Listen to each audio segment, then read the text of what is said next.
بسم اللہ الرحمن الرحیم.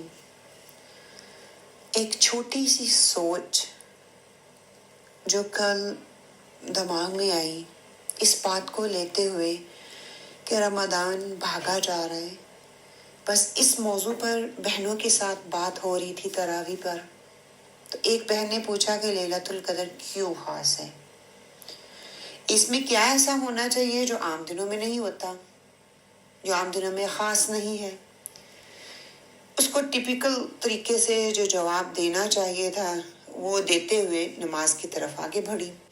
نماز کو مکمل کیا اور سوچ میں پڑ گئی کہ اس بہن نے ایسا سوال کیوں کیا، کیونکہ ہم سب بھی جانتے ہیں کہ لیلۃ القدر کی کیا اہمیت ہے، لیلۃ القدر کو اتنی اہمیت کیوں ملی، رمضان کو اتنی اہمیت کیوں ملی، پھر اس بہن نے ایسا سوال کیوں کیا.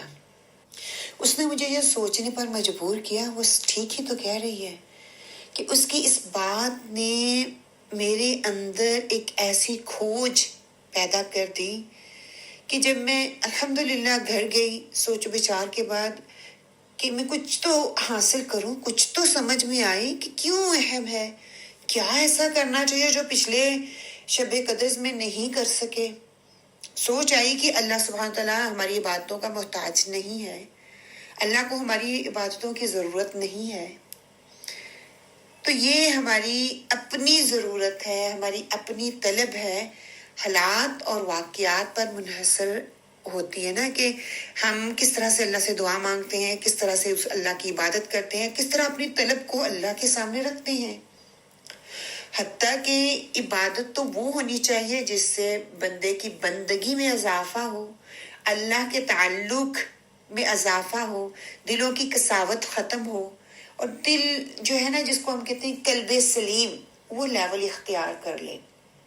اب سوچ یہ تھی کہ لائحہ عمل کیا ہونا چاہیے، انداز فکر کیا ہونا چاہیے، کون سا لائحہ عمل اختیار کیا جائے کہ کچھ کر کے دکھایا جائے. اور بار بار یہ سوال دماغ میں اٹھ رہا تھا کہ طاق راتیں لازوال نیکیوں سے بھرپور ہوتی ہیں. تحفیم القرآن کھولی، سورۃ قدر کھولی اور پڑھنے لگی، اور ساتھ ساتھ سوچنے لگی. ان راتوں کی اہمیت تو سمجھ میں آ رہی ہے، اس کی فضیلت بھی سمجھ میں آ رہی ہے. وہی باتیں تھی جو بچپن سے سنتے آ رہے ہیں، سیکھتے آ رہے ہیں، پڑھتے آ رہے ہیں، پڑھاتے آ رہے ہیں. ایک فکرہ اسی دوران نظروں سے گزرا کہ محمد صلی اللہ علیہ وآلہ وسلم نے انصار کو رمضان کے آخری 10 دنوں میں لیلۃ القدر کی تلاش کی سفارش کی، اور انہوں نے ان راتوں میں عبادتیں بھی کی، دعائیں بھی کی، برکتیں بھی حاصل کی اور ترغیب بھی دی گئی. پھر سوچنے لگی کہ لیلۃ القدر روحانی تجدید، تفکر اور اللہ کی قربت کو تلاش کرنے کا وقت ہے. پوری دنیا ان راتوں کا بے صبری سے انتظار کرتی ہے اور ان راتوں میں بھرپور فائدہ اٹھانے کی کوششیں بھی کرتی ہیں. میں بھی کرتی ہوں، آپ بھی کرتے ہیں. ایسا کیا کیا جائے کہ ہم بھرپور فائدہ اٹھانے والوں میں سے ہو جائیں. پھر دوسری بات جو میری نظروں سے گزری کہ مولانا مودودی لکھتے ہیں کہ اس رات میں خیر اور بھلائی کا ایسا کام ہوا جو پوری تاریخ انسانیت میں نہیں ہوا. کیا تھا وہ؟ کہ قرآن نازل ہوا. قرآن کی طرف ان کا اشارہ تھا. سمجھ میں آیا کہ طاق راتوں کا اہتمام کرنے والے اپنی زندگی کا کوئی ایسا کام کریں جو اس سے پہلے نہ سوچا تھا، نہ کیا تھا، نہ کرنے کی بندہ سوچ سکتا ہے. سوچ محدود ہے نا انسان کی، ہم اتنا ہی سوچتے ہیں جتنی ہماری کیپیسٹی کے اندر ہوتا ہے. کیوں نہ اس سے بڑھ کر سوچا جائے. طاق راتوں میں اپنی زندگیوں کو کامیاب بنانے، اللہ کی نظروں میں پسندیدہ بننے کے لیے اگر ہر رات ایک ایسا عمل کیا جائے، کوئی ایسی حکمت عملی اختیار کی جائے، کچھ ایسا سوچا جائے، تو یہ بہت بڑی سعادت کی بات ہوگی. کچھ فیوچر کی پلاننگ کر لی جائے.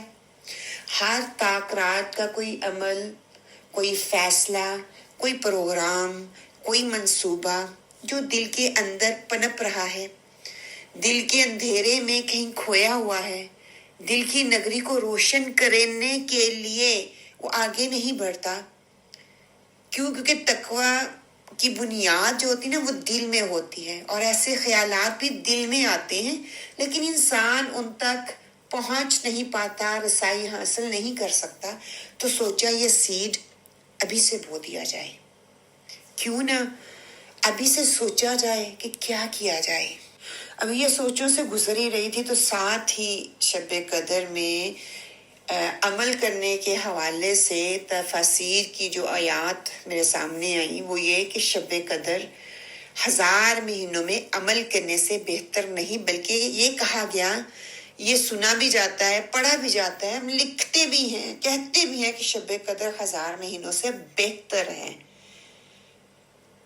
پچھلی پوری زندگی جو اب تک ہم گزار چکے ہیں، جو کام نہ ہو سکے، جو سوچ زبان تک نہ آ سکی، جو خیال زبان تک نہ آ سکا، جس کو عمل میں نہ لا سکے، چلیں اٹھیں اس رات میں کر جاتے ہیں جو بابرکت ہے، سلامتی والی رات ہے، جو رحمتوں اور برکتوں والی رات ہے.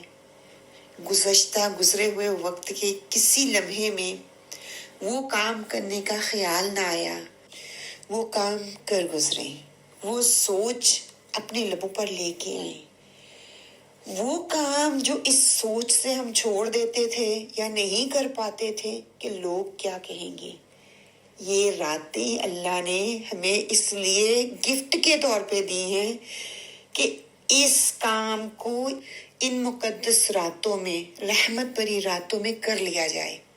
اللہ سے راز و نیاز کر لیے جائیں، اللہ سے کچھ خاص مانگ لیا جائے، انا کے غباروں کو پھاڑ دیا جائے، روٹھوں کو منا لیا جائے.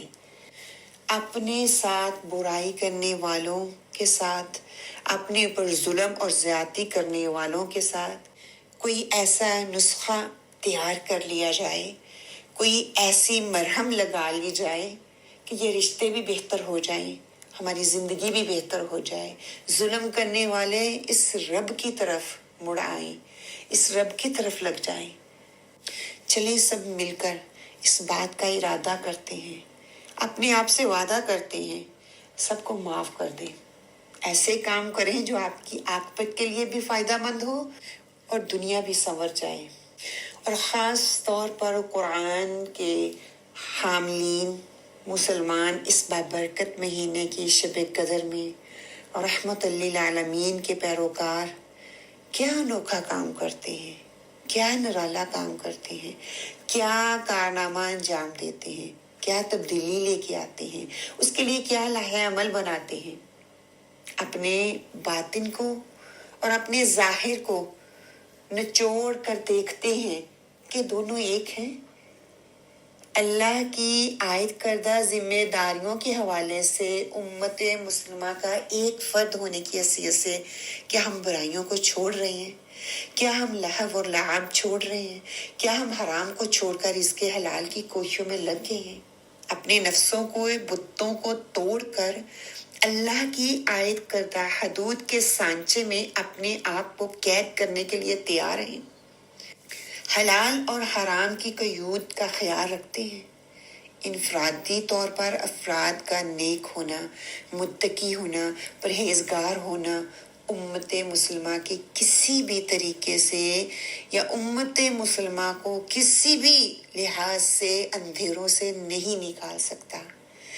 اس ذمہ داری کو نبھانے کے لیے ایک منظم گروہ کی ضرورت ہے، ایک منظم جماعت کی ضرورت ہے، ایک منظم طریقے سے نیکیوں کے مواقعوں کو فراہم کرنے کے لیے ایک پلیٹ فارم مہیا کرنے کی ضرورت ہے.